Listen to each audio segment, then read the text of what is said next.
নমস্কার বন্ধুরা, আপনারা দেখছেন সিনে ইনসাইড। শুধু তোমারই জন্য ধারাবাহিকের আজকের পর্বে দেখবেন কোর্ট থেকে রাহিকে নিয়ে রাহুল তাদের অফিসে আসে।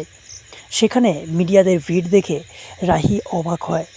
রাহুল বলে, রাহি কিচ্ছু হবে না, তুমি ভয় পেও না, তুমি আমার সাথে এসো। এরপর রাজীববাবুও পরিবারের সবাইকে নিয়ে সেখানে আসে। রাধিকা বলে, বাবা, ভাইয়ের সাথে রাহি এখানে কি করছে? রাজীববাবু বলে, কেন, দেখতে পাচ্ছ না রাহি ছাড়া পেয়েছে? রাহি নিশ্চয়ই নির্দোষ প্রমাণিত হয়েছে, তাই এখানে আসতে পেরেছে।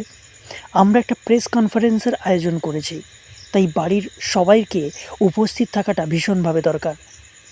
ভিক্টর মনে মনে বলে, রাহি কি সবার সামনে আমাকে এক্সপোজ করবে, তাই এসবের বন্দোবস্ত করেছে? এরপর রাহির বাবা মা আর ঠাম্মিও সেখানে আসে। এরপর রাহুল সবার সামনে বলে, রাহি কোনো দোষ করেনি, ও একজন সৎ ব্যবসায়ী পরিবারের মেয়ে, ও সম্পূর্ণ নির্দোষ প্রমাণিত হয়েছে। ওর ওপর আমার দৃঢ় বিশ্বাস ছিল, তাই আমার কোম্পানির পক্ষ থেকে ওর কাছে ক্ষমা চাইছি। আপনারা ওকে বিশ্বাস করুন, ওকে আপনারা বিশ্বাস করুন, ঠকবেন না, এটুকু আমি গ্যারেন্টি দিতে পারি। তাহলে কি হতে চলেছে বন্ধুরা, জানতে দেখুন শুধু তোমার জন্য। ভালো লাগলে আমাদের চ্যানেলটিকে সাবস্ক্রাইব করে পাশে থাকবেন। ধন্যবাদ।